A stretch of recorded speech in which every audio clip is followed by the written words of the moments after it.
Hello, welcome to June 2020 edition of The Yellow Show. We're still in lockdown. I'm James Gordon, joined as ever by Matt Turner, and we've got the chairman, Toby Macormac, with us. He's taken time out of his busy schedule, cutting the grass, to be with us. Toby, how are things going? Not bad. We're getting there. Obviously, we've got to probably, if you like, the important side of putting this current season on the shelf. Got a couple of invoices left to clear, which will sort that. Bit of paperwork to do, and then we look forward to next season, whenever that might be. So what we're going to do in this show, we've got some exciting exclusive signing, retention list type stuff. So we'll run through the players that are staying and going from last season's squad. We'll have a chat about the crowdfunding campaign, the impact on the club over the past few months, and then obviously look ahead to talk about what we can do about 2020-2021 season. So we've been furnished with this list, the retention list, the official retention list. We have been badgering for it for a little bit. I know not many clubs have done full lists, I don't think yet. I've seen the odd one from other clubs, but I suppose we'll start with the confirmed departures list. So I'll run through the 6. Two were fairly obvious because Scott Brown's loan deal from Harrogate has come to an end, obviously, and then Marriott's deal from Huddersfield as well. So they'll be going back. Just on them two, Toby, do you think there'll be... Marriott only played a couple of games, didn't he, at the back end of last season? No real chance of getting a similar sort of deal again, or was that not looked at? It's not been looked at the minute. I think the challenge for loans next year for clubs at our level will be, normally they'll come with either as a work experience or, they'll pay 100% of the wages. But I think the way clubs are next year, I think loans will be more available, but I think they'll be bigger financially. I think the contributions will need to be more than they have been. Clubs will look for maybe 75% instead of normally 50 or less. So I think that's something that will need to be took into consideration when loans are discussed next year.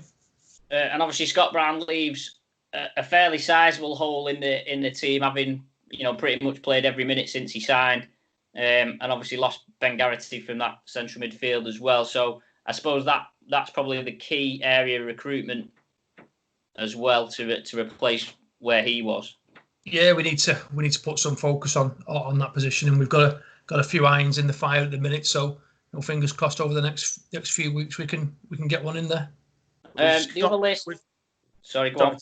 I was just going to say on Scott Brown, really, he came in at a difficult time, didn't he, when Steve Jennings had just retired, and a couple of games into his loan spell, Ben Garrity left, and for the rest of the season he was the glue that held it all together. Really, he was the one constant in that engine room, and he will be a big loss, but in reality he was a Football League player. He won the League 2 title not last season just gone, so we were quite lucky, really, to be furnished with a quality of player such as him for as long as we did have. Well, I think if you look over the past few seasons as well, we've always had a strong player in the number 4 shirt, even going back to Danny Ventry at one point, and then obviously you had Sean Williams, and then, like you say, you had Geno's being there. So I suppose this is the first time, I guess, for a few years that actually we're looking at, right, we'll definitely need to get two new central midfielders in place to fill the gap there. The two biggest headlines of the players that are definitely departing, goalkeeper Tony McMillan, who I think is the longest serving player alongside Dylan Vassallo. Tony McMillan's moving on. Toby, I'm not sure if we're allowed to say where he's moving on to. I'll leave that to you. Yeah, it's probably a good point. He's got the possibility of getting offered a goalkeeping coaching position at a Conference North club, which he'll sign there as a number 2, as well as being the goalkeeping coach, and enable him to start his pathway onto doing his coaching badges. So at his age, it's a fantastic opportunity for him. and one that we're trying to encourage him to take. To be honest, not that we don't want him at the club. We'd love to have him another season, but we're trying to get him to do what's best for himself and map his own future out in the game once he finishes playing.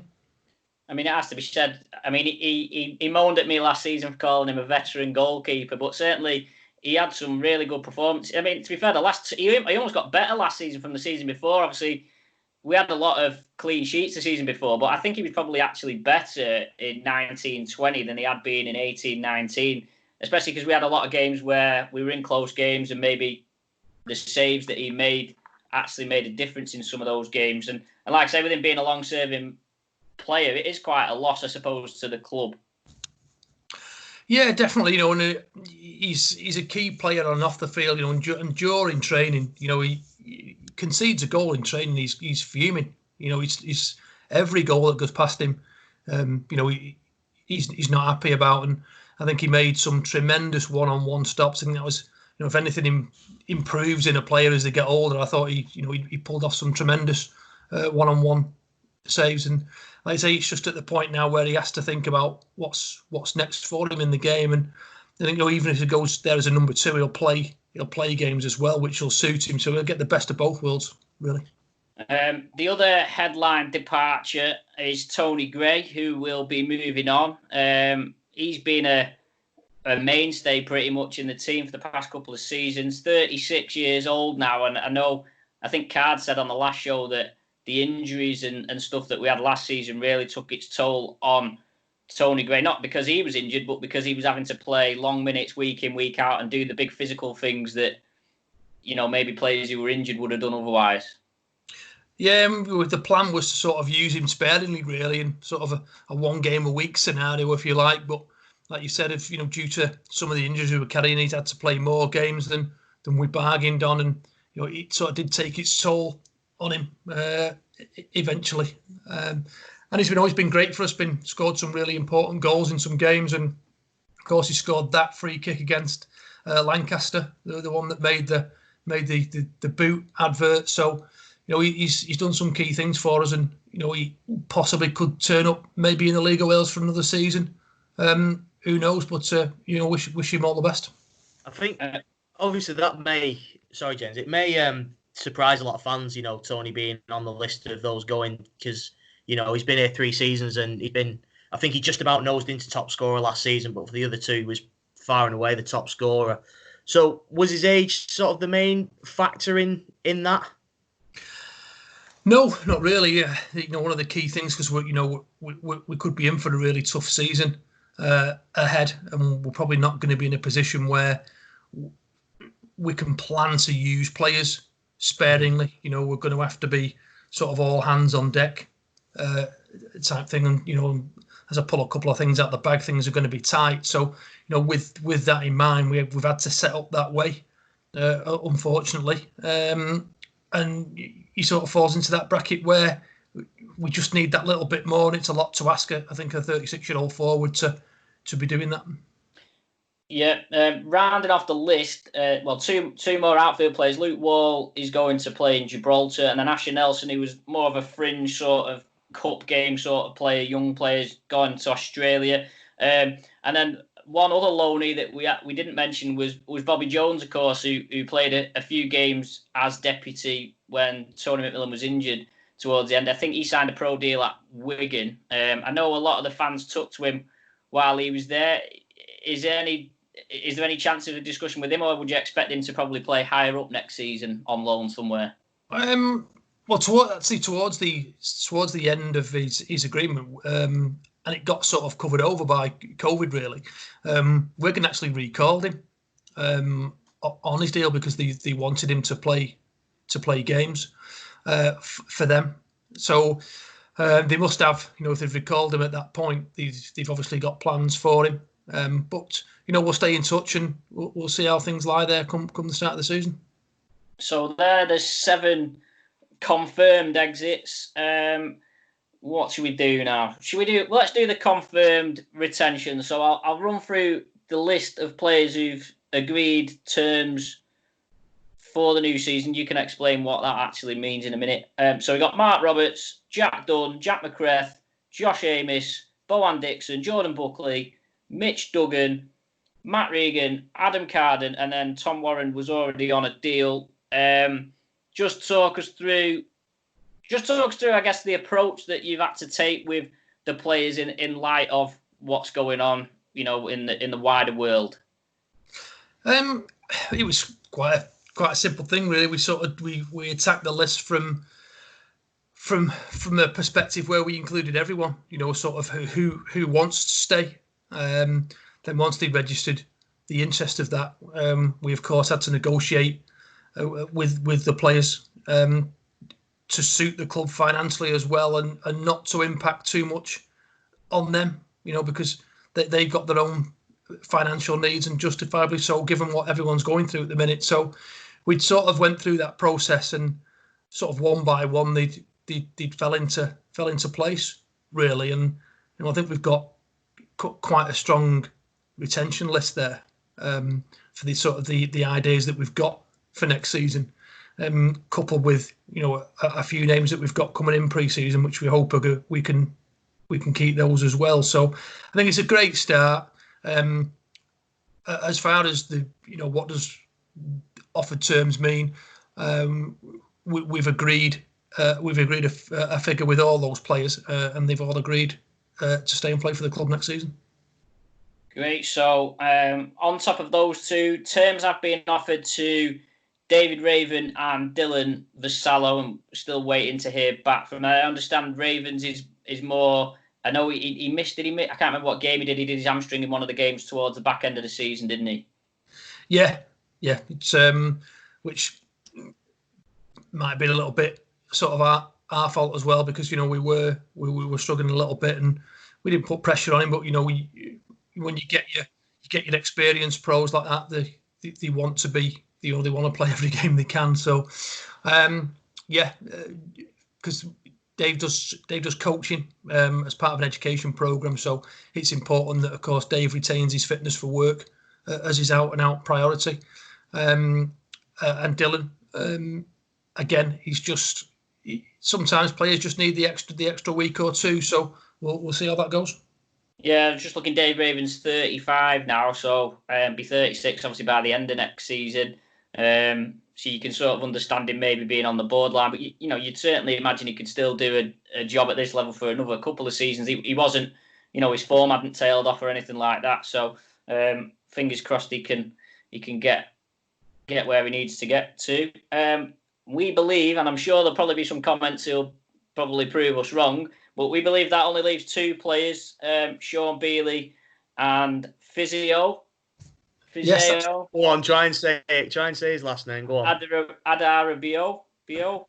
I feel, I feel sorry for Fizz, because obviously his best game was the Buxton one that got abandoned, and he got his goal, and then that got wiped out. Well, every game got wiped out in the end.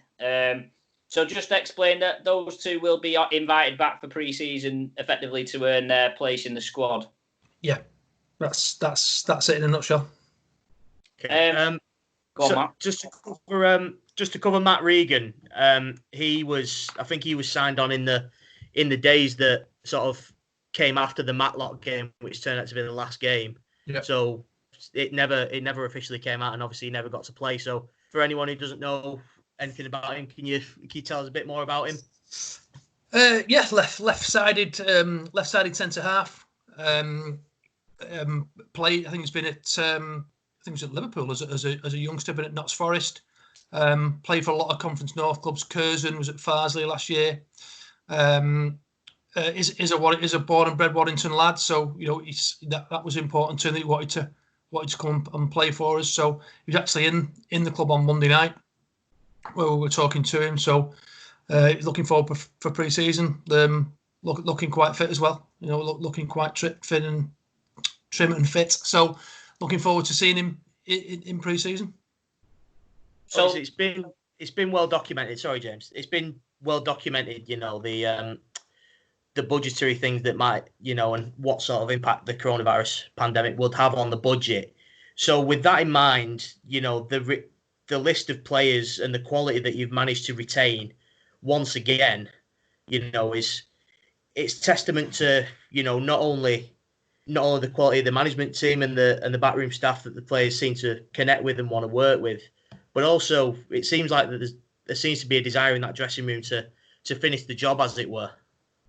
Yeah, definitely. The players have been absolutely phenomenal. They really have. The WhatsApp group that all the lads have on, it's been just as busy during the last couple of months as it would be during the playing season.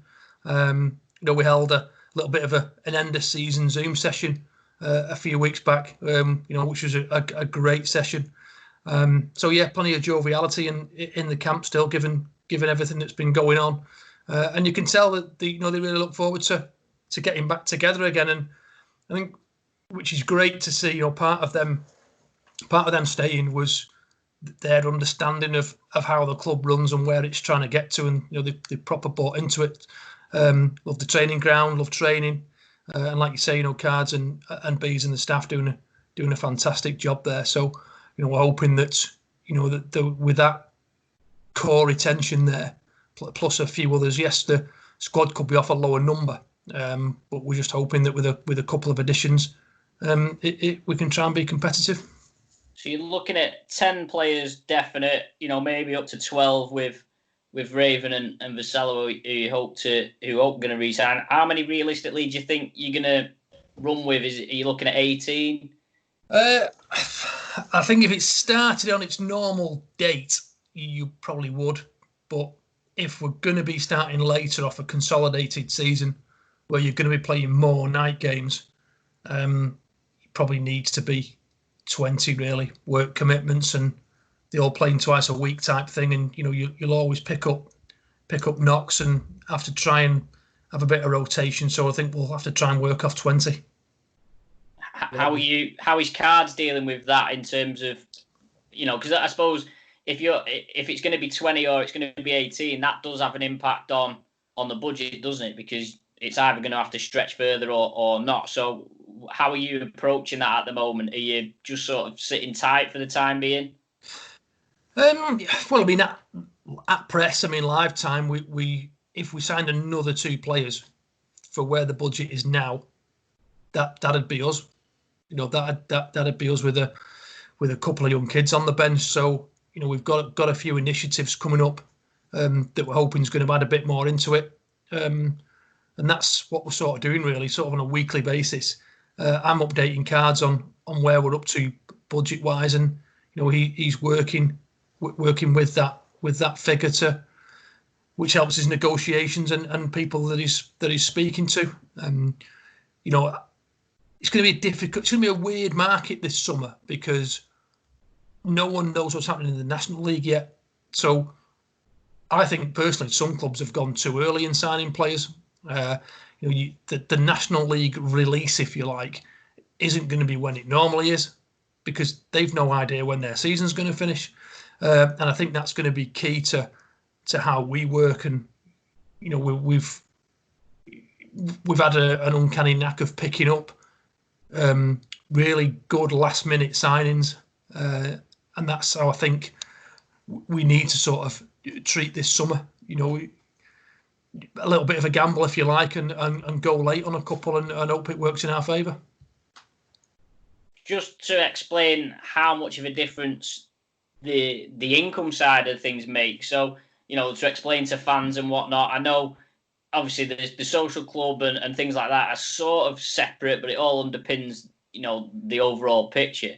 But I know that you're quite big on, you look at the 40 weeks and you divide up if you can bring in, I don't know, if you can bring in £4,000 extra money, then that means there's an extra £100 a week on the playing budget. And that just, like for instance, the player sponsorship's a good example that we did last season. Having, selling those enables you to add, even if it's £50 per week onto the budget, it all adds up.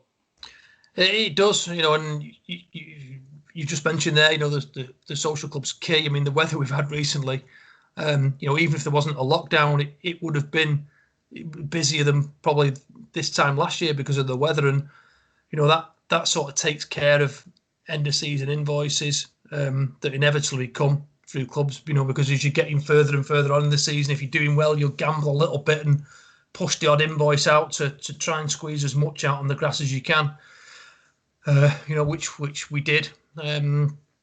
So it was tight at the end, and going into pre-season, that those months and some what the social club brings in, it does help sign players. Good example is the late signing of Jack McGrath when he signed a couple of seasons ago. That was enabled, through what the social club brings in. So it's a really tough start to pre-season because that revenue's just not there, and coupled with the Astro at the ground that gets rented out, it's not as busy with the lighter nights because people are on the green spaces, but it still has bookings, and that's not there as well. So it's a bit of a two-pronged defeat as far as income goes at the minute. There's word that licensing may open premises on the 4th of July, so we're sort of waiting to hear whether that's going to come to fruition. But yeah, financially that's the impact it's had, and it's a proper plate spinning exercise. But if you don't start till October, will a bit of summer revenue from the social club help that? Who knows? So we sort of watch this space because we don't really know when we're going to start. Where do you think? Sorry, Matt. Go on. No, I was just going to say, do you think the October restart's a worst case scenario at the minute? And do you think usually start mid-August? Is that looking incredibly unlikely now? It's difficult to say because, of course, it's changing by the day. And whilst the FA is engaging with the government, they're going to have the overall say on it. There's talk that games could start with a maximum of 500 socially distanced. But I think they're looking at devising plans. I think there's an FA call being scheduled for later on this month. I've seen it announced today where different leagues are going to put forward their ideas, and I think the FA is trying to get a plan in place where how does football look like if it starts in August? How does it look in September? How does it look if it starts in October? Right the way through to how does football look if it starts in January? So I think there's all different kinds of plans and ideas being put into place, which is great to see. We're not going to all go into it last minute. So then when the government gives you the green light, well, it can start on the 3rd of October, for example. Clubs can plan for that and crack on. I suppose the reality is that you're not going to start behind closed doors. That non-league football, it's impossible for non-league football to be played behind closed doors. Yeah, definitely. I just don't see that happening at all. I can see it at the higher levels, but not where different revenue streams on match day are vital to clubs. So, I think it'll start as late as it possibly has to enable crowds of some number. How, obviously, you had an interview with Matt at the start of all this where you estimated the impact on the club to be around £70,000. Has it been a case of times being a bit of a healer with that, where, obviously we're 3 months down the line and no one really, at no point does anyone really know what's going on, but has it become easier now to deal with that because sort of you just had to get on with it, or is there still holes and worries for the club? I know we had the crowdfunding campaign, and I know you'll probably want to thank people and talk about that in a little while, raised about £10,000-12,000. But is there still a pressure there in terms of raising money and stuff like that? Well, my numbers are never wrong ever, so so there is a bit of a pressure on. No, that number was, when I first forecast the number, it turned out to be right.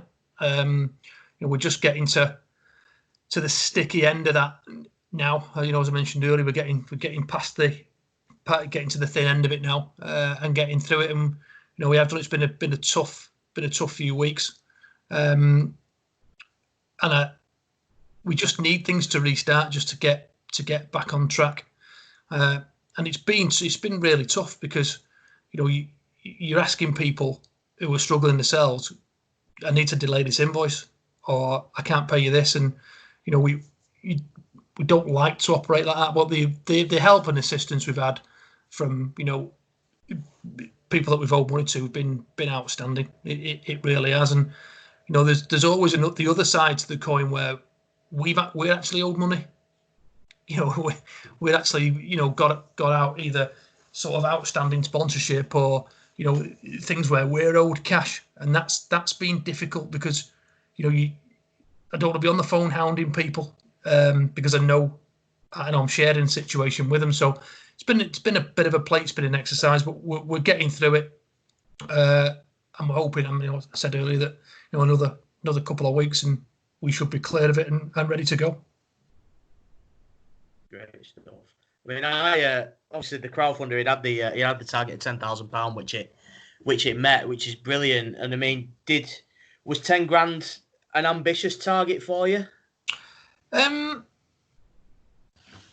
I think it was just the figure was chosen really because I looked at where we were and I thought, what can have an immediate impact that can clear some of the mess that COVID's created, to try and fill a void that's just been just out and out lost revenue.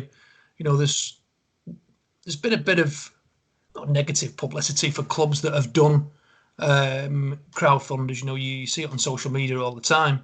This was a genuine hole in the club that's filled by two revenue streams that we are clearly evident in the club and are banked on.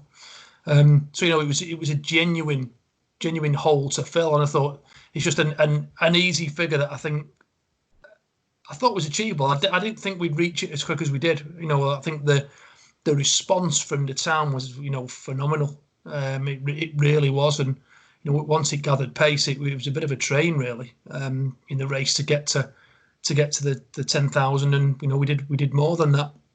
A great response, and it just shows that that people in the town are following the club, and even from out of town, the post box at the ground, a postman come the other day, and there was a letter off a guy that had heard an interview off me on Radio Merseyside, and he just wrote a cheque out for £100 and sent it to the club. And he lives in Liverpool, and he just heard the plight and heard the radio interview and wrote a cheque out and posted it. So there's even people outside of Warrington that's contributed to it, and a couple of expats, believe it or not, from abroad that have sent money. And so sort of Warringtonians worldwide and countrywide have chipped in and got on board. And when it resumes, you just hope that everyone that's contributed to that comes down and gets involved in the match day and becomes part of the journey. I had to laugh at one of the contributors said I got in for free a few years ago and I felt guilty when I saw this. So here's my entrance fee. That was just brilliant. That when I saw that, I have to say. I mean, it's fair to say that you took a little persuading as well, Toby, in terms of doing the crowdfunder. It was actually, to be fair, it was a call from Cards actually that prompted me to push it a bit further because, obviously Cards is close to you, and and he was thinking, well, all these other clubs are doing this, what have we got to lose by doing it? Because I suppose you touched on it a little bit, where you don't want to be seen to be almost begging, and then because you don't want people to be turning around in X months time saying, well, hang on, they were begging for money and now they're doing this. And that's the fine balance, isn't it? Where you have got a genuine need, but then at the same time, you've got to go back to normal in 6 months' time. You can't just always be thinking, oh, well, why did we do this? And now we're doing this almost. No, it's right. And I did take some persuading. You're dead right, and you've probably touched on it there. Where I'm not the sort of person that likes to, to go around with a bucket and saying, "Can you chuck all your change in here and help us out?" It's not my makeup really. I'm running it, and it's my ship to steer, and it's tough when I'm just not the sort of person that goes out there and I'll take it all on my own shoulders if we have to and struggle through. I did take some convincing, and whilst I'm obviously glad that I've done it now and it's helped us out of a sticky situation, it was something that I did need some pushing on. And to be fair, you were having I mean, you might not want to talk about this, actually, thinking about it, but you were having a little wobble towards when they wrote off the season. Another disappointment. It's nobody's fault as such, but obviously after the Super Playoff last year, and then the end of the season when we just maybe looking at maybe building some momentum into the playoffs. Was there a moment where you dusted yourself off and thought, right, that's it now, I'm definitely, you'd almost remove that element of doubt from the back of your mind that maybe you didn't want to go on? Absolutely. There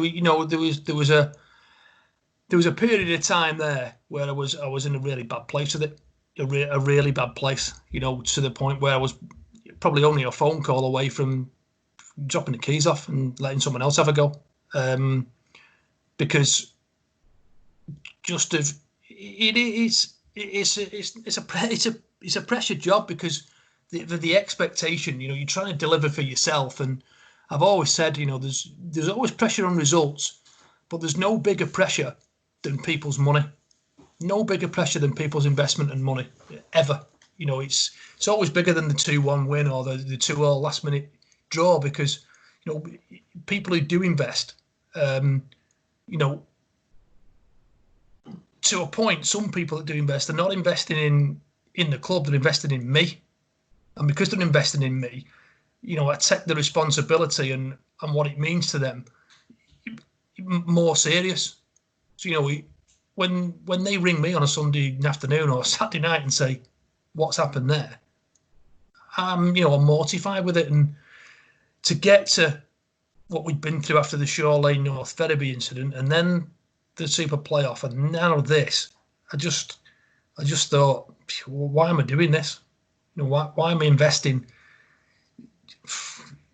tens and tens of thousands of my own money into this, and I'm still in the same division. I've got nowhere with it. So yeah, I wasn't in a great place with it, to be fair. And I spoke to a friend of mine, that's really close to the club, that we had sat down and a bit of a chinwag over it, and we just give it 2 weeks. And as I sort of soldiered through stuff and got more and more stuff out of the way and sorted it, just thought, I've always been in it for the long haul. It's not something that I'm ever going to get something out of myself. So, we're here to try and do something and give something to the town. So, for what would be the end result of me just downing tools and going, it would have left an unfinished job, which isn't me. And I still believe that there's something there for the town, and something there for everyone to get stuck into. So yeah, it did take a few weeks, but like everything, you can't have the highs with football all the time. You've got to deal with the lows and the real lows. So I think because we've not had the real lows that often recently, sometimes it can be a bit tougher to deal with. But once got through it, sort of mapped out a way forward, and if anything, the mapping out the way forward and how hard that route was going to be, it actually helped more than it did hinder, to be fair, because there was something there to get stuck into, and a plan to get it back where I think it needs to be. So whilst it hindered at the start, it actually helped in the end, because there was something there to get proper wired into. And I feel that we're probably not far off that, not far off where I planned it to get back to. So yeah, it's good, but it was tough. But like you say, that's the game. And I always say, if it was easy, everyone would be doing it, and they're not. So yeah, that's where it is. I fully expected someone with your background to be in it for the long haul. Yeah, to get that one in. Very good. Sounds like a fine to me, that. Oh yeah. But you mentioned everything. The Shaw Lane thing, the North Ferriby thing, the Super Playoff, and now this. There must be something in your mind saying we're due some luck and it's coming. Yeah, I think so. Yeah, it's going to be a tough season again this year. There's no doubt about that. Whereas last few seasons we've targeted fifth, to get involved in the playoffs, and we've done that relatively comfortably, I'd like to say. Whereas, I don't doubt this year that we, the playoffs aren't out of reach, but I think this year we're more looking of, giving it the best attempt and then trying to snatch fifth rather than finishing in the playoffs and seeing where we end up. So I believe we can be competitive, but I just think it'll just be a little bit more difficult than it has been the last few seasons, which I suppose just to be expected. Some clubs are fortunate where, the benefactors for them have been involved in industries that have been helped by COVID, if you like, because of the industry that they're involved in. Things that I'm involved in, haven't had a good time through COVID, so it's curtailed a little bit of what I can do, which hopefully will pick up, when we're out of it. But there's some clubs that's not, and they've seen it as an opportunity really to sort of steal the march on those that could be licking the wound for a couple of months. There's a bit of a massive unknown for everyone. I mean, nobody knows when the season's going to start, and nobody knows what the financial situation is going to be. And I suppose in some ways it's difficult because you don't really know where everyone else is going to be. We know a few clubs have been signing, but I think one thing worth noting is actually last season a number of clubs really underperformed.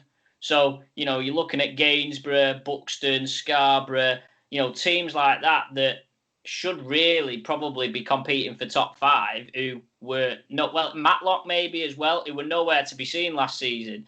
Grantham, who got to the playoff final the season before last, they're looking like they're going to be rebuilding for this season as well. So I think that, without this situation, the COVID situation, I do think it probably would have been competitive, harder to have been, competitive anyway. But ultimately, when the season starts, everyone's got the same chance as everyone else. They have, because at the end of the day, it's what happens when that whistle blows at 3:00 on a Saturday afternoon. So that's what it's about, and it's about signings. And we're confident that we can get players in that'll make us competitive. And if I didn't think we weren't going to be competitive this year, and I thought we were in for a bottom six battle, then I've got no issue in saying that. I sit here now and say, listen, it's gonna, we're going to be down the wrong end of the table this year, and we're going to be fighting for survival. It is going to be a long, tough season, but one that I think we can finish in the better half of the table in for sure. Where are you at in terms of planning for the season? Not both on and off the pitch. So obviously, as you've got to wait for guidance, I guess, on when pre-season starts. But things like season tickets, I know we had a bit of a discussion probably 2 months ago now about that's a good way of maybe getting some extra budget in, because if you over exceed expectations, obviously in terms of cash flow, it's great to get season ticket money in. But there's a little bit of concern, isn't there, with season tickets, that you don't want to be in a situation where you've got the season ticket money in, but then if there's a shortened season, you've got to maybe relinquish some of that money. Yeah, because it'll be, one of the things we try to do is we try to keep things as least labour intensive as we can. What I don't want to do is take money off people and have the task of refunding it and pro-rating it over games and all that kind of thing. So, I think it'd be easier for us to let's get a start date, and then let's issue the season ticket offering and then get it in. So because that way then, unless perish the thought some kind of second wave appears or something like that, once the season starts, it starts, and it's tough because you could turn around and say, well, if it's a consolidated 32-week season, the games are there, so the season ticket's going to be there. You wouldn't do anything different because it's still going to be Saturday, Tuesday, just be more Tuesdays. But I'm just a little bit conscious that until we get a date, that we'd sort of hold back on season tickets, really. How about pre-season as well? I mean, again, it's difficult to plan because you're waiting for the green light. But I guess Cards is already planning for that and planning various scenarios, etc. Yeah, it's all planned out. You know, how many sessions, what days, all that kind of thing. It's just a case of inserting that footprint then into whatever start date we get. I mean, we usually do 6-7 weeks, so we'd have to get a start date and work back from there. I don't think you wouldn't extend pre-season. You know, you may chuck a couple of extra sessions into that time frame. I've seen that, you know, some teams have started training, which I'm absolutely astonished by. You know, why you would start training sessions in June when there's not even a rumoured start date on the horizon. So I don't get that. We're just keeping everyone together and keeping everyone informed, and you know, there's nothing we want more than to get back out on the training ground. You know, especially when the weather's like this where we train. It'd be fantastic, but you know, it's not the right thing to do at the moment, and we're just waiting for that date so we can start getting the lads back out there. But planning wise, you know, Cards have got everything. He's mapped out. He's ready to go. Pre-season training wise, you know, he's desperate to get back out there as well, and we just want that start date. And is that, I guess that sort of correlates to new signings as well. Do you expect there's probably not going to be any new signings to be announced really, or even confirmed until that start date is firmed up? Yeah, possibly. You know, we are speaking to a couple of players this week that we're sort of hoping to get over the line. You know, if we do, you know, we'll be quite happy to announce those. But you know, I think like we touched on earlier, it's going to be I think it'll be a strange marketplace this summer. So just to circle back to the pre-season thing again, obviously you train up at Walton Lee, which is obviously shared by cricket and various other sports that are also waiting for days where they can start as well. So could there be a bit of a log jam to clear there and a fight for space? Well, no, because the cricket season at press has been said that there's a possibility it may start on the 1st of August, but it'll still finish on the same date. So They may get, and they're only playing friendlies, so they may get some in, but the area where we train on doesn't really impinge on the cricket area. Got a great relationship down there, and because you know no one's been on there since March, the facility and the surface is in pristine condition. So we're desperate to get on it really because it's in such great condition. But no, there's no sort of conflicting times or sports crossing over, because the way the sports are laid out down there, it's quite rigid in its timeline. Mm-hmm. Okay, good stuff. Lovely. All good. Is any other tidbits or any other revelations that needs to come out? Matt, have you painted everywhere in the house and the garden? Yeah, just about. I've got pretty handy at painting, I have to say, in the last few months. But we're you know, my fiance and I are looking at getting our first house, so we're trying to make hay on that. Now that's all opened again. We're getting married in September. Sacrilege during the football season, or it may even not be. Well, maybe that. So basically, it's your fault. That's why there's no football, because they've decided that's what's going to happen. Massive fine, that. Yeah. Massive fine. So Toby, thanks for joining us. Matt, thanks for your time as always. Hopefully, we'll see football soon, and maybe next month's show we might have a retained player on, Matt. I'm sure we can sort that out. Please do like and share the video, and obviously keep up to date with all the latest on the club's channels, and we'll see you next time.